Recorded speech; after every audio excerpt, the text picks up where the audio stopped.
برادر مجاهد رهبر گرانقدر جهادی محترم و بزرگوار حکمتیار عزیز حفظه الله، شما به نام او، به جهاد او، به شخصیت او و به جد و جهد او در راه اعلای کلمت الله خبر هستند و واقف هستند.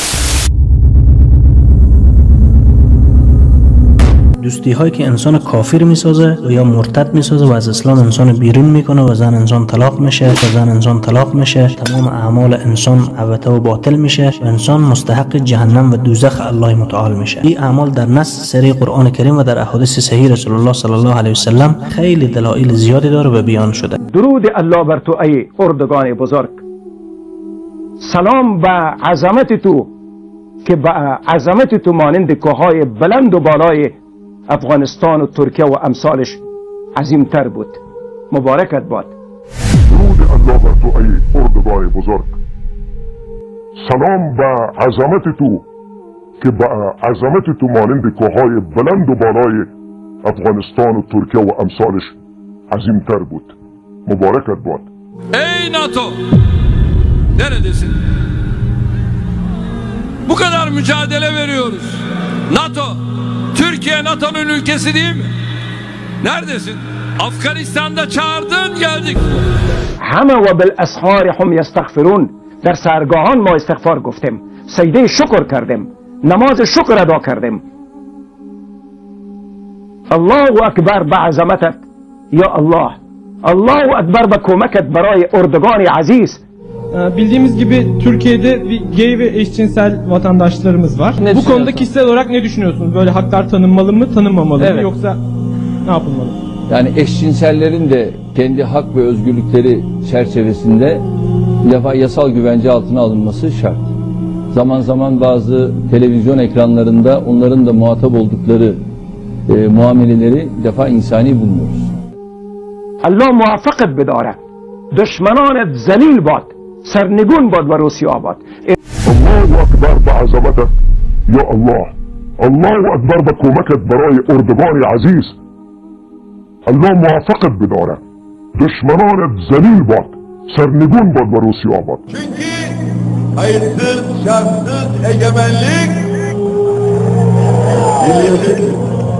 Bunun tartışması olur mu? Atatürk ilke ve inkılaplarına ve laik cumhuriyet ilkesine bağlı kalacağımı, büyük Türk milleti ve tarih huzurunda namusum ve şerefim üzerine and içerim.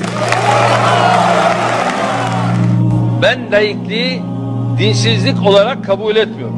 Laikliği din karşıtlığı olarak kabul etmiyorum. بناءً با صدای بلند میگویم الشکر لله، الحمد لله، به این نعمتی که پروردگارا نصیب امت ما گردانیدی. مبارکت باد ای برادر بزرگوار، ای رهبر با عظمت اسلام، ای اردگان عزیز، ای رجب طیب اردگان قلبها، ای کسی که از تو بوی صلاح الدین ایوبی می آید، ای کسی که از تو بوی سلطان فاتح و بوی سلطان سلیم و بوی اجداد بزرگ و نیاکانت که مسجد اقصی را آزاد کردند می آید. بدون شک شهامت تو، غیرت و عدالت تو ما را به یاد دوران طلایی خلافت اسلامی امت ما می اندازد. کسی که در کنار مظلومان سوریه ایستاد. Ey NATO! Neredesin? Bu kadar mücadele veriyoruz. NATO, Türkiye NATO'nun ülkesi değil mi? Neredesin? Şimdi de ben çağırıyorum. Hadi bakalım Suriye'ye gel. Niye gelmiyorsun?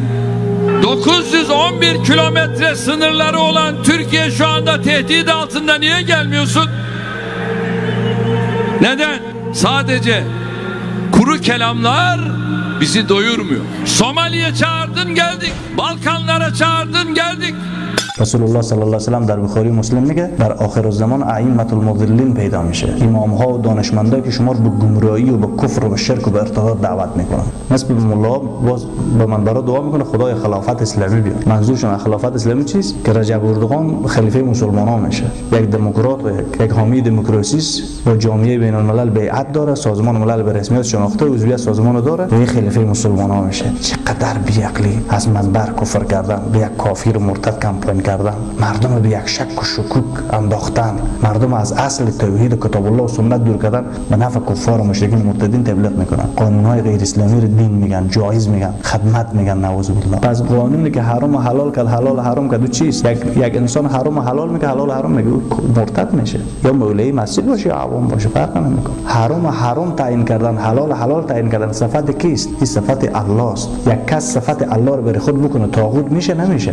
دعوای الوهیت به خود کرده نکرده؟ مرتد شده نشده؟ حیران به ملا میمونید. پس امروز بعضی مردم میگن فلانی میگه لا اله الا الله محمد رسول الله و نماز پیش ما استاد میشه، کلمه میخوانه، روزه میگیره. این چگونه طاغوت است؟ این چگونه کافر است؟ کافر شاخ داره، دم داره. اگر شاخ و دم معیار کفر است، بیربانی نشان میده آمریکایی شاخ و دم دارن. و من یکفر بالطاغوت و یؤمن بالله، کسی که کفر نورزید به طاغوت، انکار نکرد از طاغوت، دشمنی نکرد به طاغوت، براءت از طاغوت نکرد، بیزاری نکرد از طاغوت، ایمان به الله نداره. این فتوای ملا نیست، این فتوای حزب و گروه نیست، این فتوای مذهب نیست، این مسائل فقهی نیست که اجتهاد کنیم اختلافی است یا نیست، راجی است یا مرجوع است، افضل است یا مفضول است، ناسخ است یا منسوخ است. این نص سری قرآن است. در عقیده کل امت مسلمه اتفاق داره یک چیز است، آنچه که با قرآن و سنت و منهج صحابه در تکرار واقع میشه یا فرقهای باطله قرار میگیرن یا غیر مسلمان قرار میگیرن. عقیده چیز اجتهادی نیست که فلانی چی نظر داره. اول از ائمه الطواغیت یا رؤوس الطواغیت یا سران طاغوت باید انکار کنیم که شیطان است، شداد و نمرود و فرعون و ابوجهل و ترامپ و اوباما و رئیس جمهورهای طاغوتی امروزه در کشورهای اسلامی که حامیین دموکراسی و نظام سکولاری و ضد حدود الله و ضد جهاد و قتال و ضد دشمنی بر کفار هستند. اینا رؤوس الطواغیت هستند. با ملاهایی که در کنار اینها شش هستند فتوا میدن، اینا رو تایید میکنن. دور از شخصیت‌های ربانی و متقی و تقوا که علمای ربانی را الله تمجیدشان در قرآن بیان کرده. و ملاهای طواغیت الله گفته که مثل خرای کتاب بار کرده هستند. دوم، عاملین به طواغیت، کسایی که از طاغوت اطاعت میکنن، به حکم طاغوت جنگ میکنن، به حکم طاغوت دشمنی میکنن، به حکم طاغوت دوستی میکنن، به حکم طاغوت مال مصرف میکنن، به حکم طاغوت راضی هستند. عاملین به طاغوت اینا هم شاخه طواغیت هستند. سوم، کسایی که هیچ نوع ارتباط به طواغیت ندارن اما از نظامهای طاغوت راضی میباشند، معاذ الله، اینا هم گپشان خراب است. چرا؟ رضا بالکفر، کفر است. این فرض عین است که انسان، رسول الله صلی الله علیه و سلم الله چی میگه؟ محمد رسول الله والذین معه اشداء علی الکفار. رسول الله صلی الله علیه و سلم فرستاده الله است، بنده الله است، رسول الله است، با کفار سختگیر است. کسایی که با او هستند همه با کفار سختگیر هستند و در بین خود ترحم و شخصی دارند، محبت دارند، انسجام دارند در بین شخصیت های خود، یعنی مسلمین، یعنی امت مسلمه. طاغوت از کلمه طغیان گرفته شده به معنای سرکشی در برابر حق، سرکشی خیلی ظالمانه و بی‌ادبانه در برابر حق و پیروان حق. طاغوت 5 قسم است. اول طاغوت شیطان هست که از امور الله جل شانه سرکشی کرده و فرمانبرداری الله جل شانه نکرده، طغیان کرده. پنجمین طاغوت کسی هست که او به خلاف حکم بما انزل الله یا حکم میکنه یا فیصله میکنه یا عمل میکنه یا اتباع میکنه یا تابعداری میکنه یا راضی است. پنجمین طاغوت کسی است که بر ضد کتاب الله و سنت رسول الله صلی الله علیه و سلم و منهج صحابه رضی الله عنهم اجمعین قانون میسازه. قانون غیر اسلامی، قانون اسلام قرآن است و ساخته شده و تعیین کنندش الله جل شانه است. اما قانونی که حرام را حلال میکند، حلال را حرام، حق را باطل، باطل را حق، دوستی را به دشمنی تبدیل میکند، دشمنی را به دوستی. مثلا الله جل شانه میگه کفار یا یهود و نصارا دشمن شماست. هر قانون آمد گفته دوست شماست، این قانون قانون طاغوتی میشه و عاملین و پیروان این قانون هم طاغوت هستند. طاغوت یعنی بدترین و خبیثترین و نجسترین کافر. فلهذا باید ما تمام امت اسلامی فرض عین است که از صفات طاغوت و طاغوتی بودن و طواغیت بودن اجتناب بکنن. چرا؟ یکی از فرایض اهم عقیده توحید هست و یکی از شرایط بزرگ کلمه لا اله الا الله هست. لا اله الا الله ذات الله عبادت میشه و قانون او تطبیق میشه. در مسئله طاغوت بودن و دشمنی به طاغوت و براءت از طاغوت منتظر نباشین که خود طواغیت فتوا رو بدن، خود کفار بیاین برای شما این درس بدن. و اگر مؤمن یا یک مسلمان موحدی حقگویی این درس برای شما داد، باز منتظر تصدیق یهود نباشین که یهود تروریست میگه، دهشتگر میگه، به یک گروه حزب و تنظیم نسبت میکنه. رسول الله صلی الله علیه و سلم برای تصدیق نبوت خود منتظر تصدیق کفار نبوده. کفار گفتن جادوگر، دروغگو، کاذب، ابتر، دیوانه، مجنون، بچه یتیم. رسول الله صلی الله علیه و سلم 1% هم از علم نبوت و رسالت و دعوت خود کم نکرده. و شما محصلین عزیز و دین دوست و مخلص و متعلمین و طلاب مدارس و تمام خواهران و برادران امت مسلمه که در هر گوشه از دنیا زندگی میکنین، هیچ عذری از شما در مورد دین الله اجابت نمیشه. در مورد عقیده توحید که شما بگین قرآن نبود، نبوت رسول الله نبود، علما نبود، تفسیر نبود، تکنولوژی نبود، اسباب نبود که ما عقیده یاد نگرفتیم. چرا یاد نگرفتیم؟ این جزء فرایض بود. نماز شما، روزه شما، حج شما، زکات شما، اخلاق شما، جهاد شما، صدقه شما، تلاوت شما، به والله یک ذره اجابت نمیشه تا زمانی که شما عقیده توحید مکمل نفهمین، تا زمانی که شما کفر به طاغوت نداشته باشین، از طواغیت منکر نباشین، دشمنی عقیدتی و عملی با طواغیت نداشته باشین، بیزاری از طواغیت نداشته باشین و رضا و سیاست و حاکمیت اسلام نشین.